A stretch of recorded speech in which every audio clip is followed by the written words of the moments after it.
प्रेत भूत।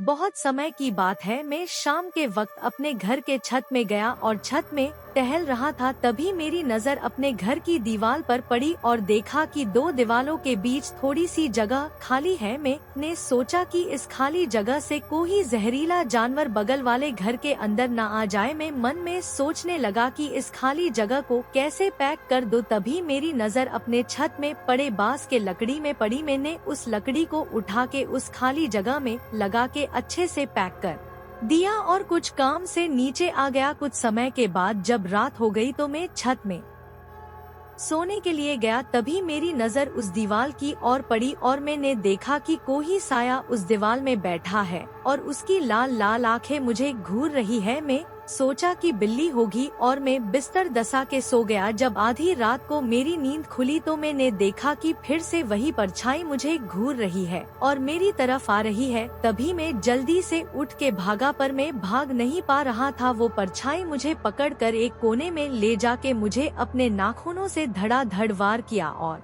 मुझे आसमान में उठा के दूर पटक दिया और बोला, तुमने मेरा रास्ता रोक के सही नहीं किया है, मैं तुम्हें मार डालूंगा। मैं जल्दी से उठ के दौड़ के नीचे आ गया। कुछ समय के बाद जब सुबह हुई तो मैं जल्दी से अपने पंडित जी के पास गया और उन्हें सब बताया। तो पंडित जी मेरे साथ मेरे घर आ गए और मुझे मेरे छत में गए और पंडित जी ने मेरे घर के चारों तरफ देखा और उनकी नजर जैसे उस गड़े हुए चिमटे में पड़ी तो वो समझ गए और उस प्रेत की आने जाने की रास्ता को देखने लगे। तभी उन्हें बीच में रास्ता बंद हुआ दिखा। तभी वो मुझसे बोले, ये रास्ता लकड़ी गाड़ के तुमने बंद किया है? मैं बोला, हाँ। फिर से पंडित जी बोले, वो दूर तुम्हें वो गड़ा हुआ चिमटा दिख रहा है? मैं बोला, हाँ। तो पंडित जी बोले, तुमने उस प्रेत के रास्ते को लकड़ी गाड़ के बंद कर दिया है। तुम जल्दी से इस लकड़ी को यहाँ से हटा दो और उनसे माफी मांग लो, नहीं तो वो प्रेत तुम्हें मार डालेगा। मैं